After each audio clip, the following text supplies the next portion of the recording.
Assalamualaikum warahmatullahi wabarakatuh.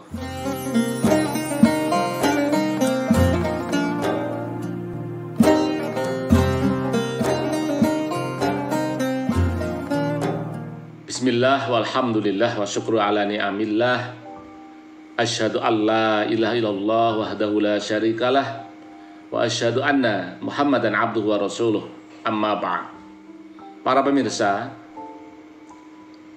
kalau kita perhatikan sekarang ini masjid-masjid dimanapun berada indah-indah, bangunannya tinggi, megah, dihiasi dengan berbagai ornamen, kaligrafi, dan lain sebagainya. Lantainya bersih dan hawanya sejuk, adem. Itulah gambaran masjid saat ini. Dimanapun bisa kita temui masjid yang model-model seperti ini. Kemudian ketika kita sholat di dalamnya itu rasanya khusyuk, tenang. Sebagian orang mengatakan bahwa ini adalah kondisi masjid yang ideal, masjid yang didambakan oleh banyak umat Islam. Tetapi kalau kita berpikir lebih jauh, berpikir lebih menatap masa depan yang jauh ke depan, justru menurut pendapat saya ini sebaliknya dari itu. Justru saya prihatin dengan kondisi masjid seperti ini. Ya memang kita khusyuk, ya tenang beribadah di dalamnya, tetapi jarang kita temui anak-anak di dalam masjid itu. Coba kita perhatikan di masjid sekitar kita itu, masih banyakkah anak-anak yang ikut sholat di dalam masjid? Atau barangkali hanya datang bermain? Jarang sudah kita temui itu anak-anak itu di sana itu. Saya berpendapat bahwa masjid ini di samping betul sebagai tempat ibadah, ya, tempat sholat gitu ya, tetapi tak kalah pentingnya adalah menjadi tempat pendidikan bagi anak-anak mainnya. Ya, atau bahkan ya tempat bermain untuk anak-anak itu. Ya mohon maaf ya, memang anak itu memang dunia bermain ya. Jika kalau anak-anak dipaksa diharapkan untuk seperti orang dewasa, ya tidak mungkin. Ya. Tetapi ketika masjidnya indah, lantainya bersih, hawanya sejuk, tak ada anak di dalamnya, justru ini harus menjadi keprihatinan kita bersama. Lah kalau orang-orang yang sekarang sholat di dalam masjid itu sudah meninggal semua, lalu siapa yang melanjutkan untuk memakmurkan masjid lain? Ini yang menurut saya harus menjadi sebuah pertanyaan buat kita sekalian, menjadi bahan renungan untuk kita sekalian lainnya. Sehingga menurut hemat kami bahwa mari kita jadikan masjid ini sebagai tempat yang ramah anak, atau barangkali ruang gembira bagi anak lah itu. Ruang gembira bagi anak ini. Coba kita ingat ya cerita cucu Rasulullah itu, Sayyiduna Hasan dan Husain ya. Kedua cucu ini bermain di masjid. Bahkan ketika Rasulullah sedang menjadi imam sholat, ada salah satu atau bahkan dua-duanya naik punggungnya Rasulullah lah ini. Nah ini.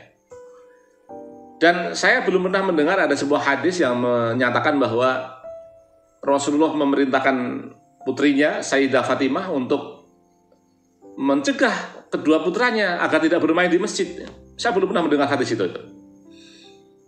Saya juga belum pernah mendengar ada sebuah hadis yang menyatakan bahwa Rasulullah menyuruh para sahabatnya untuk menghalau anaknya Sayyidah Fatimah ya, atau anak-anak yang lain agar tidak maju ke depan ya.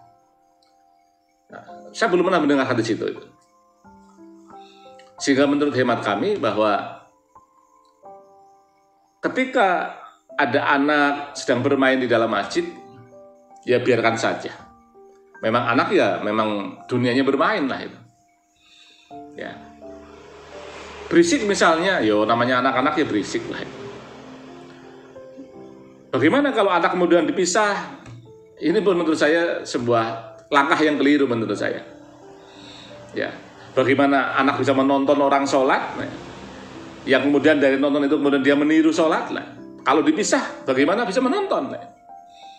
Jadi menurut hemat kami sudah biarkan saja anak bermain, ya namanya dunia anak lah ya.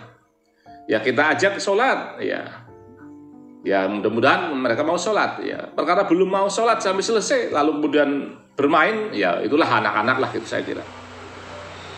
Jadi menurut hemat kami bahwa mari kita coba renungkan ini, kita jadikan sebagai grand design bahwa masjid ini adalah tempat pendidikan bagi anak, ruang gembira bagi anak lah itu. Sehingga kita harus ramah kepada anak lah itu.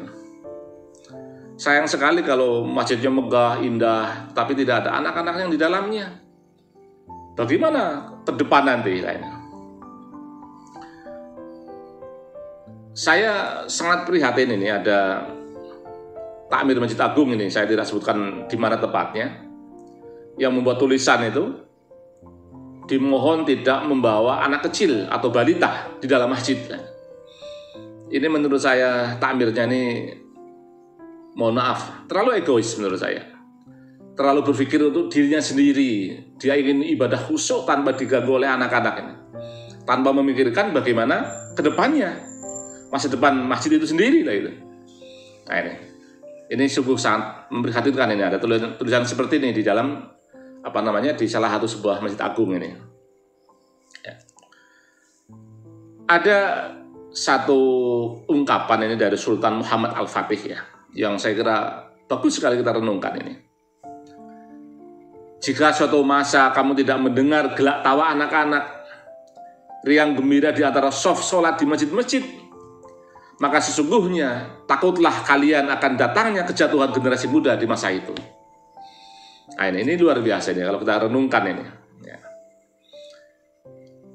Sehingga melalui video yang singkat ini, saya ingin mengajak kepada seluruh takmir masjid dimanapun berada, mari kita kembali merekonstruksi fungsi masjid. Ya.